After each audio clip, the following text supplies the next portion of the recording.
마케팅 설계자. 구독과 좋아요 알림 설정은 물음표에게 큰 에너지를 줍니다. 1,000억 원 규모의 마케팅 기업을 단숨에 일궈내며 마케팅의 새로운 신화로 떠오른 러셀 브런슨의 스타트업의 과학 시리즈 첫 책이다. 첫 광고 카피를 쓰는 순간부터 고객이 구매 버튼을 누르는 마지막 순간까지 모든 판매 과정이 자연스럽게 흘러가는 마케팅 시스템의 설계법을 차근차근 알려준다. 애써 만든 광고를 사람들이 클릭하지 않아서 낙담한 적 있는가? 광고를 본 사람은 많은데 구매율이 떨어져서 당황한 적 있는가? 진짜 문제는 카피도 방문자 수도 전환율도 아니다. 마케팅의 모든 과정이 하나의 치밀한 프로세스로 설계되었는지가 문제다. 이 과정을 이해하면 고객은 반드시 당신이 만든 길을 따라온다. 마케팅 설계자는 포화된 시장에서 소비자 심리의 치밀한 분석과 가치 상승 전략으로 판매의 전 과정을 하나의 자동화된 마케팅 시스템으로 설계하는 방법을 알려준다. 이 시스템에는 잠재 고객이 구매하기까지의 여정을 뜻하는 세일즈 퍼널과 고객을 더 높은 가치와 가격의 상품으로 유도하는 가치 사다리라는 두 가지 핵심 전략이 절묘하게 맞물려 있다. 그 안에서 좋은 카피와 많은 방문자 수와 높은 구매율은 따로 생각할 수 없다. 이 모든 요소들의 정교한 조합은 구식 카탈로그에 머물러 있던 판매 채널을 마케팅 기계로 탈바꿈시킨다. 새로운 고객을 거의 무제한으로 맞아들이고 이들을 충성 고객으로 바꾸는 일을 자동화하는 것이다.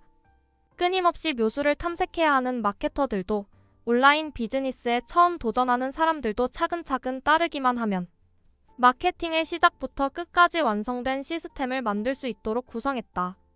잠재 고객이 얼마나 관심 있는지 방문자 온도 측정하기부터 고객의 심리를 간파해 만드는 맞춤형 퍼널 페이지 제작, 매력적인 캐릭터 전략을 활용한 지속적인 구매 유도까지 마케팅의 전 과정에서 누구나 즉각 응용할 수 있는 팁들이 가득 담겨 있다. 출판사의 소개였습니다. 본문 시작합니다. P14. 나는 정크메일 중독자였다. 중독이 시작된 건 12살 때였다. 정크메일과 직접 반응 마케팅에 집착하게 된 그날 밤을 똑똑히 기억한다. 아버지는 어떤 일을 하면서 밤늦게까지 텔레비전을 보고 있었다. 평소 같으면 일찍 들어가 자라고 했을 텐데 아버지는 그날만큼은 어쩐 일인지 당신 옆에서 늦은 시간까지 텔레비전 보는 걸 허락했다. P32. 구글한테 뒤통수 맞은 거는 좀 회복됐어? 아니, 광고 구매 중단했어. 지금은 뭘 해야 할지 모르겠네. 그러자 그 친구가 미소 짓는 소리가 들렸다. 이봐, 우리가 알아냈어. 내가 광고로 어떻게 수익을 낼 수 있는지 방법을 알아냈다고. 뭐라고? 어떻게? 맥도날드가 드라이브 스루를 광고하는데 얼마 쓰는지 알아? 1.91달러야. 햄버거 하나를 2.09달러에 팔면 0.18달러밖에 남지 않는다는 뜻이지. 몰랐어. 그런데 그게 내 웹사이트랑 무슨 상관이야? 잘 들어봐. 손님이 햄버거를 주문한 다음에 판매원이 다음과 같은 마법의 질문을 하는 거야. 햄버거와 함께 드실 감자튀김과 콜라도 사시겠습니까? 라고 말이야. 이 상향 판매액은 1.77달러야. 그러면 맥도날드는 상향 판매로 고객당 1.32달러의 수익을 남기는 거야. 1.32달러면 최초 판매에서 남는 수익의 8배나 되잖아. 그 친구는 무척 흥분해서 말했지만 나는 그게 나와 무슨 상관이 있는지 금방 깨닫지 못했다. P39. 마음이 혼란스러운 고객은 어김없이 구매를 거절한다. 이것은 마케팅의 기본 규칙이다. 대부분의 웹사이트는 버튼이 너무 많고 요구하는 행동도 너무 많으며 수백 개의 다른 페이지로 이어지는 메뉴도 너무 많다. 이런 웹사이트가 잘하는 딱 한 가지가 있다면 바로 사람들을 혼란스럽게 만드는 것이다. 반면에 퍼널은 단순화를 목적으로 만들어졌다. 겉보기에는 웹사이트처럼 보일 수 있어도 각 웹페이지와 단계마다 단 하나의 실행만 선택할 수 있다. 누군가가 어떤 웹페이지를 본 뒤 이를 따라가는 것 뒤에는 전략이 놓여 있다. P64. 여러분이 시장에 최저가 상품을 내놓는 데는 두 가지 방법이 있음을 아셔야 합니다. 하나는 여러분이 판매하는 상품의 가격을 내리는 것입니다. 이것은 여러분이 챙길 이윤을 그만큼 줄인다는 뜻입니다. 다른 하나는 그 상품의 가치를 높이는 것입니다. 가치를 높였는데도 같은 가격으로 판다면 그 상품은 전혀 비싸게 보이지 않죠. 이어서 나는 후크 스토리 제안이라는 프레임워크를 어떻게 활용했는지 설명했다. 처음에 나는 여러분의 관심을 사로잡으려고 어떤 후크 하나로 시작했습니다. 앞으로 10분 안에 이 자리에 있는 누군가가 10만 달러를 줄 테니 이 전화기를 사겠다고 할 것입니다. 라고 말했죠. 그런 다음에 내 휴대폰에 대한 사람들의 인지, 가치였던 상품에 대해서 소비자가 주관적으로 느끼는 가치를 높이기 위해서 내 휴대폰과 관련된 스토리를 여러분에게 들려줬습니다. 그런 다음에 제안을 했죠. 그런데 어떻게 됐습니까? 불과 몇 분 만에 이 휴대폰의 가치는 600달러에서 75만 달러로 뛰었습니다. P 91. 당신의 사업에서 가치 사다리는 실제 사업 계획이다. 그것은 고객을 어떻게 확보할 것인지, 돈을 어디에서 벌 것인지, 고객이 성취할 수 있도록 당신이 도움을 준 결과가 무엇인지 보여준다. 가치 사다리를 마련해두지 않은 사업가는 사업을 하는 게 아니다. 그저 어떤 제품이나 서비스를 파는 것일 뿐이다. 이 인원으로 어떻게 사업을 하라는 거야? 더 뽑아주고 지원을 해야지. 실무자들이 사업을 진행하다 보면 마주치는 현실입니다. 특히 사업개발 부서가 많이 느낄 만한 감정이지요. 물론 회사도 사정이 있습니다. 힘든 경제 상황 속에서 인원을 줄이라는 투자자의 압박 속에서도 기존 사업의 매출은 늘리면서 신규 사업도 성공시켜야 회사의 성장이 이뤄질 텐데 과감하게 인원 투자하고 싶은 마음은 있어도 가능성이 보여야 지원을 결정할 수 있으니까요. 하지만 실무자는 자신의 시각에서 안 그래도 막막한 신규 사업에 팍팍한 인원, 구성과 예산에 회사가 야속할 뿐입니다. 새로운 사업을 이제 시작하려는데 막막하네. 이제 막 어느 정도 안정은 되었는데 어떻게 성장시켜야 하지? 이런 경우 아예 자신의 사업을 밑바닥부터 시작하신 분들이거나 회사를 다니며 투잡을 진행하며 취미로 시작한 일이 금전적으로 어느 정도 윤곽이 보이기 시작한 분들입니다. 뭔가 지금까진 계속 나의 손을 거치면서 윤곽은 나오기 시작했는데 뭔가 모래알을 두 손으로 올릴 때 모래들이 손가락 사이로 줄줄 새어 나오듯 합니다. 고객들이 분명 만족하면서 돌아간 것 같은데 다시 그 고객들을 찾으려면 바닥부터 시작하는 기분입니다. 이제는 오는 고객을 만족시킬 자신은 분명히 있고 그 첫 순간은 분명 설레였는데 뭔가 반복적인 루틴에 지쳐갑니다.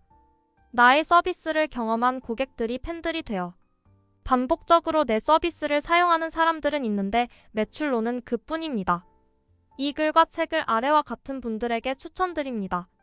현재 진행하고 업무에서 마케팅, 영업 리소스가 턱없이 부족하신 분, 현재 자신의 고객들의 정의가 명확하지 않으신 분, 자신이 처한 시장 상황에서 경쟁력을 가지는데 고민이 많으신 분, 고객의 획득과 성공적 관리에 고민이 많으신 분, 자신의 사업을 구축하는 데 있어 무엇부터 시작해야 할지 막막하신 분, 언젠가 자신의 사업을 진행하고자 계획하시는 분. 위의 질문들은 제 일상 속 가장 많이 듣거나 제 스스로 계속적인 고민을 하는 부분입니다. 저는 업무적으로는 현재 회사에서 3명의 인원과 함께 한정된 자원으로 해외 신규 사업을 진행하고 있습니다. 그리고 그 외적으로는 한때 600여 명의 독서 모임을 함께 만들고 운영을 해본 경험과 크고 작은 모임들을 만들거나 활동을 진행했습니다. 또한 주변에서는 이러한 제 경험을 바탕으로 숙박업, 콘텐츠 사업, 스타트업 등 다양한 분야의 지인들이 컨설팅을 요청하거나 의논을 나누기도 합니다. 지금까지 나름의 경험과 생각들로 조언을 드리거나 제 업무를 진행해 왔지만 고객 획득 차원에서 깊은 마음속에서의 고민이 있었습니다. 그리고 파편화되어 있는 제 신념들을 어떻게 정리해야 할지 확신도 부족했고 막막함이 있었습니다. 어떻게 하면 보다 효율적으로 아래의 질문들에 답을 할 수 있을까 하였습니다. 어떻게 고객들을 끌어모으지? 그 고객들은 어떤 부분을 보고 모이는 것일까?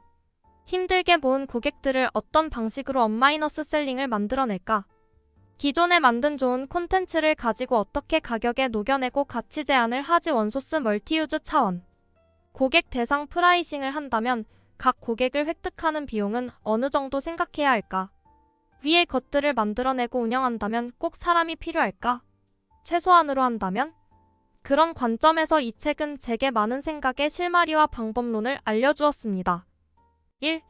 저자는 12살부터 우리가 일반적으로 말하는 전단지, 정크메일들을 집중적으로 많이 보면서 사람들을 끌어내는 방법론과 레이아웃을 진지하게 고민했습니다.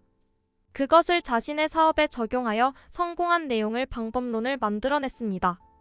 그리고 다양한 실험을 통해 어느 정도의 프라이싱을 어느 정도 마케팅 비용을 사용해야 할지 계략적으로 담아냈습니다. 또한 자신이 컨설팅한 사람들 중 성공한 사람들을 모아 클럽을 만들어 지속적인 네트워킹을 통해 자신도 깨닫지 못하고 시도도 못했던 좋은 사례들도 해당 책의 몇 챕터를 부탁하여 서술하도록 하였습니다. 실제로 어떤 스크립트를 사용하면 더욱 효과적인지까지 예시 메일과 마케팅 사례를 들어 공유를 합니다. 2. 다양한 산업, 다양한 요금제를 가지고 있는 사업들도 적용해 볼 수 있다는 점이 좋았습니다. 통상적으로 책들을 읽어보면 적용할 수 있는 산업의 한계가 명확하여 현재 내가 당면한 상황에서의 해답이 되기 힘듭니다. 하지만 해당 저자는 커머스 상품과 무형 상품 강좌, 어플리케이션 등 다양한 사업을 경험한 것과 동시에 컨설팅을 통해 직간접적인 경험을 가지고 있습니다.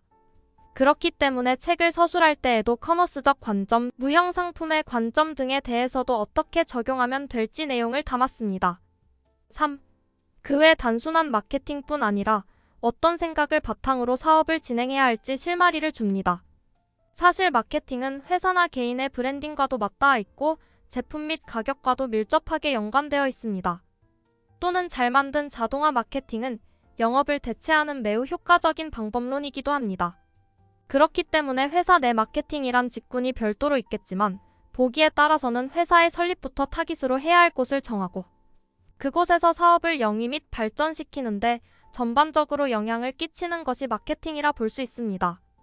그런 부분에서 어떻게 고객을 설정해야 하는지, 자신이 가지고 있는 강점은 무엇이며 이것을 고객에게 어떻게 포지셔닝을 해야 하는지도 효과적으로 설명을 해주고 있습니다.